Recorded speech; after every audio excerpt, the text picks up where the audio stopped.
The baseline, turns it over. Are you kidding? And now North Meck can hold for the last shot. 21 seconds. Evans, the fall away, you betcha. Ties it at 57.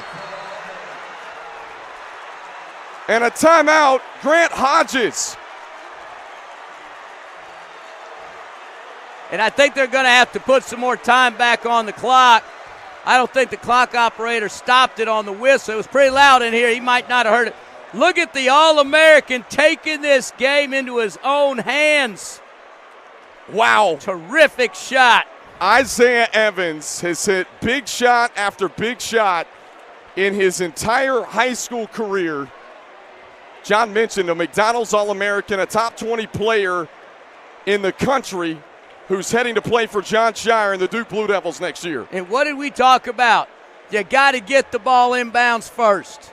And what North Mecklenburg did was a very smart move by Dwayne Lewis, is they backed the guy off of the inbounder, let him play free safety, which created more pressure that the wings that were denying the ball they could exert because they knew they had help in the middle. So they forced everything to the outside, gambled, and it paid off.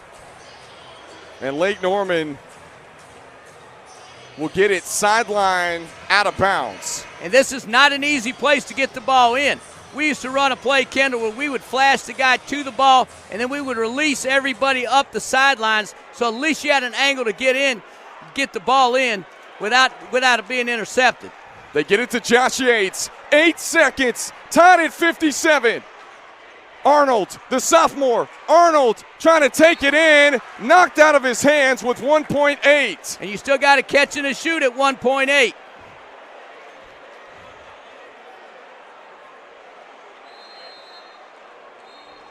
And a timeout, Grant Hodges and the Lake Norman Wildcats. What are you drawing up on this inbound play? You got to lob something maybe up high for Steinhauer. Well, I don't think you have to do that yet, Kendall. You got 1.8. I mean, you got plenty of time for a catch and shoot. All good teams, and we're talking about two great teams here, practice this every day. He's not drawing anything up over there. They practice this. All they have to do is go out and execute it, catch it, and shoot it. If I'm North Mecklenburg, there's more pressure on them because they've got to defend without fouling, which is not an easy thing to do at this stage in the game. Because you know if they make the shot, game's over, your season's over. 1.86 on the game clock here in Lawrence Joel Coliseum. This is the final regional final game, the last ticket to complete what the state championship picture is going to look like the next 2 days, and to send someone to the 4A state title to take on 32-0 New Hanover. You got Isaiah Evans on Steinhauer. Steinhauer at the buzzer, no, and we are going to overtime.